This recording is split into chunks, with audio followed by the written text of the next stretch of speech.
കഴിഞ്ഞ വർഷം ഞങ്ങളുടെ വീട്ടിലല്ല, ഞങ്ങളുടെ പ്രദേശത്ത് നടന്ന വലിയൊരു അപകടത്തിൻ്റെ ദൃശ്യങ്ങളാണ്.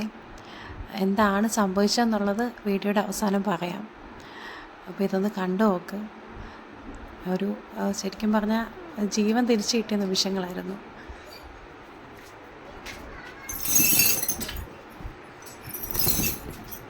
മൊത്തം ജില്ല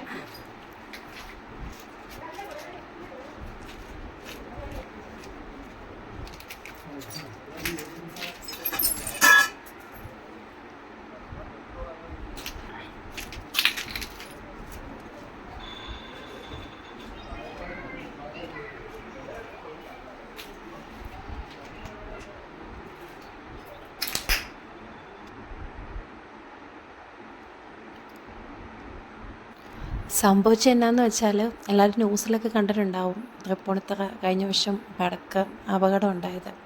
അപ്പം അത് നമ്മുടെ വീടിൻ്റെ പുറകിലായിരുന്നു. അത് ഉത്സവത്തിലേക്ക് വേണ്ടി വെച്ചിരുന്ന പടക്കം സൂക്ഷിച്ചിരുന്ന അവിടെയാണ് തീപിടുത്തം ഉണ്ടായത്. വണ്ടിയിലാണ് മെയിനായിട്ട് ഉണ്ടായതൊരു വാഹനത്തിലുണ്ടായിരുന്ന ഒരാൾ മരണപ്പെടുകയൊക്കെ ചെയ്തു. വാഹനം പൊട്ടിത്തെറിച്ച് അതിൻ്റെ പാർട്സൊക്കെ വീടിൻ്റെ പുറകിലൊക്കെ കിടപ്പുണ്ടായിരുന്നു. കുറച്ച് നാശനഷ്ടങ്ങളൊക്കെ ഉണ്ടായാലും ഒരു പോറൽ പോലും ഏൽക്കാതെ